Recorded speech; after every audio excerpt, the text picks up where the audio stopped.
Snapchat Ads en 2024, est-ce que c'est la fin? C'est ce qu'on va voir du coup dans cette vidéo. J'espère que tu vas bien. On va voir donc si la publicité sur Snapchat et Snapchat en lui-même reste donc une bonne opportunité ou non donc pour 2024, que tu fasses de l'e-commerce, que tu cherches des inscriptions, de la visibilité des ventes. C'est ce qu'on va voir donc dans cette vidéo. Et donc dans la partie 1, on verra vraiment où est-ce qu'on en est par rapport à Snapchat, donc le nombre d'utilisateurs, qui est sur la plateforme, etc. Et en partie 2, le côté ads, vraiment donc côté e-commerce, si on veut des leads, plus de visibilité, de vente. Du coup, où est-ce qu'on en est et est-ce que ça reste une bonne opportunité pour cette année donc 2024. Donc pour rappel, je ne sais pas si tu le sais déjà, mais moi donc c'est Yacine et j'ai du coup l'agence Snapeo. On est dédié exclusivement à la publicité sur Snapchat et donc sur les créatives. C'est pour ça donc que je te fais donc cette vidéo là, parce que je suis tout le temps, donc tous les jours avec du coup les marques e-commerce, les franchises, les boutiques physiques, tout ce qu'on accompagne donc sur la plateforme et on voit donc par rapport à tout ça, la data et ce qui se passe concrètement. Donc commençons maintenant Snapchat, donc de maintenant et les années précédentes. Où est-ce qu'on en est? Est-ce qu'on est sur une baisse? Est-ce qu'on est sur une hausse? Donc c'est ce qu'on va voir donc, directement, c'est que là comme tu le vois, un peu pour faire le topo des années précédentes, c'est que Snapchat, comme tu le sais, ça fait plus de 10 ans maintenant que c'est en France, qu'on utilise l'application. Et là, comme tu peux le voir, 2018-2019 jusqu'à donc l'année précédente, ça n'a fait qu'augmenter et c'est à chaque fois une augmentation à 2 chiffres, comme on voit là depuis 2018-2019. Vraiment, ça prend 15% de nouveaux utilisateurs donc par an, ce qui est juste énorme. Donc on voit qu'on est vraiment sur une phase haussière par rapport à Snapchat. Donc ça, c'est très positif donc, sur l'évolution et sur le futur donc, de l'application. Et là, c'est au niveau mondial, tu vois, mais au niveau donc, de la France, donc la croissance en France, on a maintenant, en 2016, on était à 8 millions d'utilisateurs et là, en 2024, on a dépassé les 20 millions d'utilisateurs quotidiens en France. C'est juste énorme et on a 27 millions d'utilisateurs mensuels, donc vraiment des gens qui vont sur Snapchat au moins quelques fois par mois. Ça monte à 27 millions, c'est énorme, sachant qu'il y en a 20 qui sont vraiment dessus tous les jours. Et comme tu le vois, ça, c'est aussi une des forces qui fait que Snapchat est un vrai pilier en France, que la moyenne d'âge elle est de 30 ans, comme tu le vois là, on a plus de 50% des gens qui ont plus vraiment de 25 ans. Donc ce sont des gens qui sont actifs, donc qui travaillent, qui ont du pouvoir d'achat et qui sont habitués aux réseaux sociaux et à acheter donc sur les réseaux sociaux, à mettre leur carte bleue en ligne, etc., à suivre les tendances, à acheter des produits, etc., à consommer ce qui se fait sur les réseaux. Donc ça reste pour le coup très positif et on n'a pas forcément une audience jeune comme à l'image de Snapchat qui aurait une image d'adolescents qui sont sur la plateforme, etc. Alors que pas du tout. Donc les chiffres le prouvent là maintenant. Il y a une data là que j'ai appris là sur 2023 qui m'a même moi choqué, c'est que c'est la 4e application la plus utilisée en France et on le voit là, on a Facebook, Google et WhatsApp en premier et on a Snapchat donc en 4e, c'est juste énorme. Et il y a pas mal de personnes en fait qui ne comprennent pas pourquoi Snapchat est autant utilisé comparé à TikTok ou autre. C'est que Snapchat est un moyen de communication. TikTok, par exemple, est une plateforme où c'est du pur divertissement. On va sur la plateforme pour vraiment divertir, scroller, etc. Mais Snapchat a vraiment une grosse partie communication où on envoie des snaps, on a des groupes avec nos amis, notre famille, on envoie des snaps, images, vidéos, les vocaux, etc. On fait des stories, on fait du contenu aussi.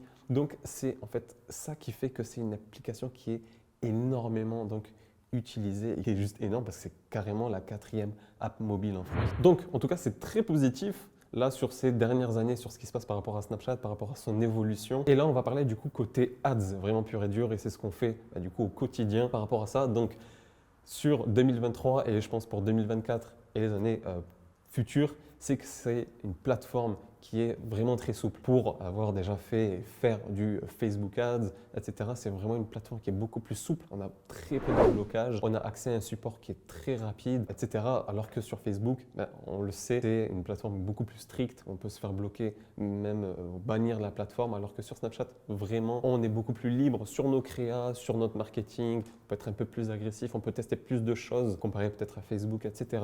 Donc ça, c'est un gros point positif, surtout qu'on fait de l'acquisition client, on ne peut pas se permettre d'être bloqué en fait par rapport à ça parce que ça nous impacte sur nos ventes, notre chiffre d'affaires, etc. Ensuite, c'est la diversité des ads sur Snapchat.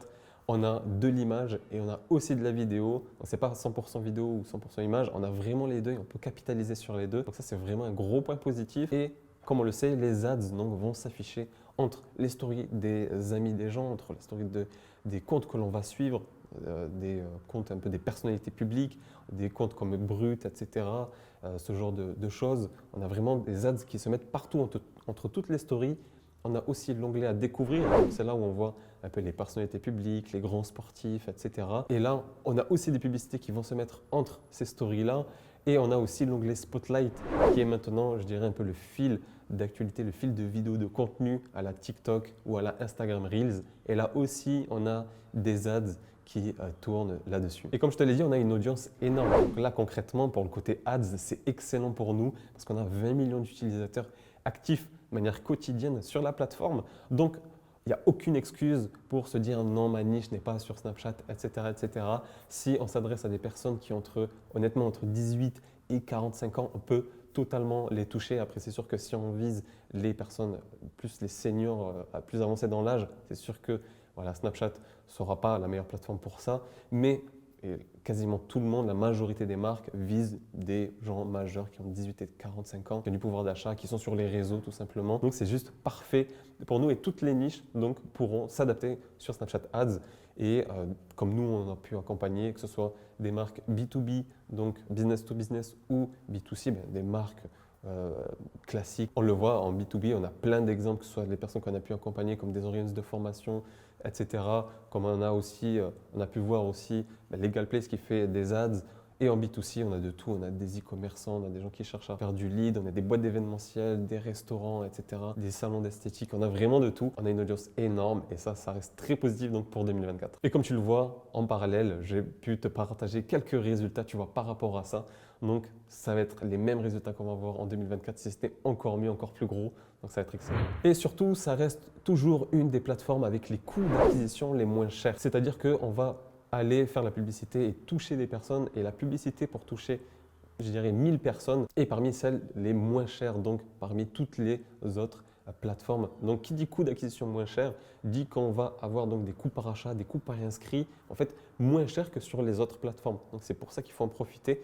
Et pourquoi c'est moins cher? C'est moins cher parce qu'il y a moins de concurrence. C'est l'offre et la demande tout simplement. Donc, qui dit moins de concurrence, dit des coûts d'acquisition moins chers. Donc, il faut en profiter. Ensuite, sur Snapchat, toujours ce qui reste puissant, c'est le fait de pouvoir lancer des campagnes vraiment puissantes et performantes avec donc le ciblage d'intérêt. Et aussi, c'est une plateforme puissante parce qu'on peut toujours faire donc du retargeting, on peut avoir des audiences similaires. Donc le retargeting, c'est le fait de recibler des personnes qui sont déjà venues sur notre site, qui ont déjà vu nos publicités, etc. On peut recibler même des gens si on a leur liste email, si on a leur contact, etc. On peut les recibler par rapport au pixel, donc comme on le sait, s'ils sont déjà venus sur d'autres plateformes, etc. Enfin, c'est juste surpuissant par rapport à ça. Si on fait de l'influence marketing, aussi également, l'audience similaire, si on a déjà des clients, mais en fait, on va dire à Snapchat, tu vois, ces gens-là qui ont acheté, va montrer notre publicité à des gens qui ressemblent à eux. Donc, on a beaucoup plus de chances en fait, de déclencher des ventes parce qu'on va cibler des gens qui ressemblent à ceux qui ont déjà acheté chez nous. Donc, pour conclure par rapport à tout ça, est-ce que c'est la fin de Snapchat Ads en 2024? Du coup, tu l'as vu,